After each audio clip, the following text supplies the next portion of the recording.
మీ పిల్లలకు ప్రతిరోజు నెబులైజర్ వాడుతున్నారా? నెబులైజర్ వాడకపోతే పిల్లలు నైట్ పూట నిద్రపోవటం లేదా? అంటే నెబులైజర్ వాడటం వల్ల వచ్చేటటువంటి ఇబ్బందులేంటి? ఇలాంటివన్నీ చాలామంది పేరెంట్స్‌కుంటాయి. అయితే నెబులైజర్ ప్రతిరోజు వాడుతున్నారు అంటే సాల్బిటమాలో లేకపోతే రిలీవర్ మెడికేషనో చాలామంది వాడుతుంటారు. సో, రిలీవర్ మెడికేషన్ మీరు ఎన్ని సార్లు వాడినా కూడా దానివల్ల ఉపయోగం ఉండదు. ప్రివెంటివ్ మెడికేషన్ వాడాలి. సో, ఈ విధంగా వాడాల్సినటువంటి ఇవి ఇక్కడ వాడాలి మెడికేషన్ అనేది. అంతేగాని మీరు నెబులైజర్‌తోని ఈ కట్లు విప్పుతున్నారని అర్థం.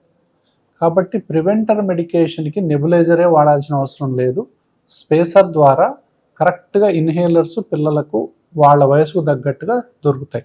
అప్పుడు నెబులైజర్ వాడాల్సిన అవసరం ఎంత మాత్రం రాదు. సో, అనవసరంగా ప్రతిసారి మీరు ప్రయాణాల్లో ఇబ్బంది పడతారు. ఇళ్లలో ఎలక్ట్రిసిటీ కోసం ఇదంతా అవసరం లేదు. స్పేసర్ ద్వారా కరెక్ట్ ఇన్‌హేలర్ గనక వాడినట్లయితే ప్రివెంటర్ ఇన్‌హేలర్ చీటికి మాటికి నెబులైజర్ వాడాల్సిన అవసరం ఎంత మాత్రం ఉండదు.